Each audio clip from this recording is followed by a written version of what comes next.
आम समाज रे साधारण भाव जो पठन प्रवृत्ति बही पढ़िबार जो प्रवृत्ति से प्रवृत्ति बहुत कम अच्छे आमे बहीटे पढ़िले बही प्रकाशन हब बही प्रकाशन हेले साहित्य साहित्य बंचिबो एवं साहित्यिक भी बंचिबो तेणुकर यही जो भूमिका ये कोठी ना कोठी बिंदु बिंदु जोड़बार आवश्यकता अच्छे सी गोटे दिग द्वितीय कथा होची एठी वास्तव रे गोटे समय मुझे कहूँ एवं धीरे धीरे धीरे धीरे अनेक गुड़िए विभिन्न प्रकार रे से इलेक्ट्रॉनिक फॉर डिजिटल फॉर्मेट रे हो किंबा कौन सी कथा हो एवं पठन प्रवृत्ति धीरे धीरे बढ़िया आरंभ कर दिगरे प्रकाशक मानकर भी उद्यम आरंभ होती बहु पुराणा पुराणा बही सबू किसी प्रकाशक जो नुआ दिनर प्रकाशक माने एमाने कौन करताकू रिफर्मेशन करिकी पुणी आउ थे आनिकी पहुंचेबा आरंभ करवा आरंभ करिसंती जोटा कि लोक पुराणा गोपीनाथ महांती कौन लिखिले कान्हूचरण कौन लिखिले ये जो पुराणा बही गुड़िक थे आनिकी पहुंचेबा प्रक्रिया लोकों पाखे पाठकों पाखे आरंभ कर जोटा बहुत भी लोकों द्वारा आदृतता तार भी देखा दौर द्वितीय कथा है मत गोटे समय आपणकर भी मन थी समस्त जे ओडिया सिनेमा संपूर्ण रूपे दक्षिण भारतीय सिनेमा को कॉपी करके तैयारी होता मते निजको व्यथित लगुला से मु भी अनेक समय बंधु मान सागर बसला बेले मुझे एथिरे आम तो पूरा दक्षिण भारतीय सिनेमा को कॉपी करके चलिले ओडिया सिनेमार जो मौलिकता थिला से शेष श्रावण टू आरंभ करके जो विभिन्न समय सिनेमा सब ही आसला जो मौलिकता थिला से मौलिकता सबुदिन शेष हो बोधे किंतु एबे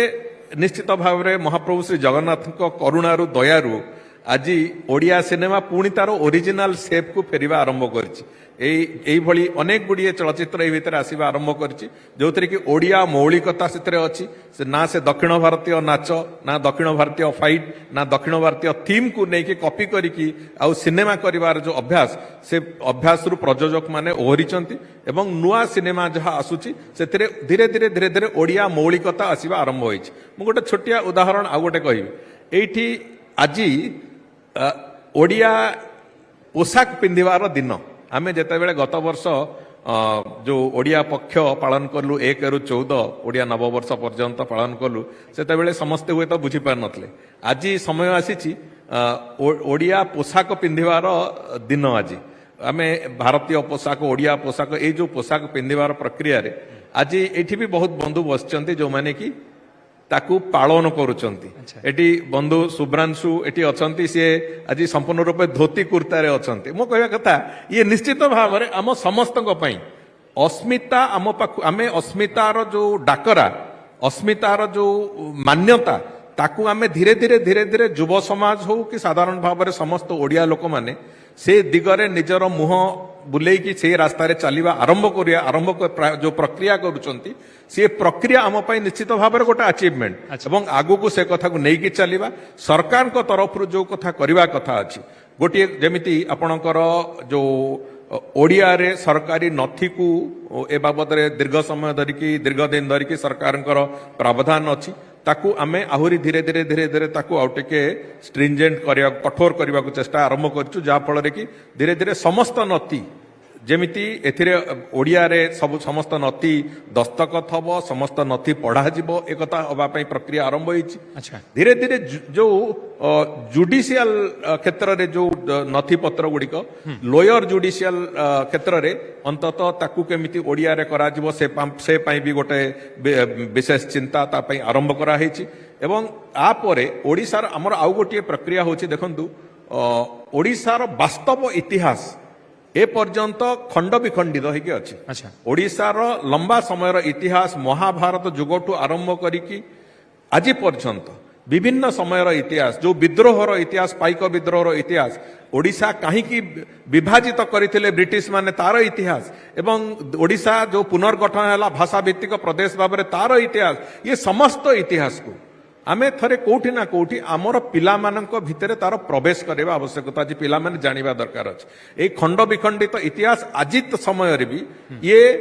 गवेषणा सापेक्ष गवेषणा करिवार लोकंकर आवश्यकता अछि एवं गोटे मो मने अछि जेतेबेले आमे पाइक विद्रोहर 200 वर्ष पालन पई 3-4 वर्ष धरिकी क्रमागत भाव में कार्यक्रम को हाथ को नहीं करूलु 2015 ରୁ 2019 पर्यंत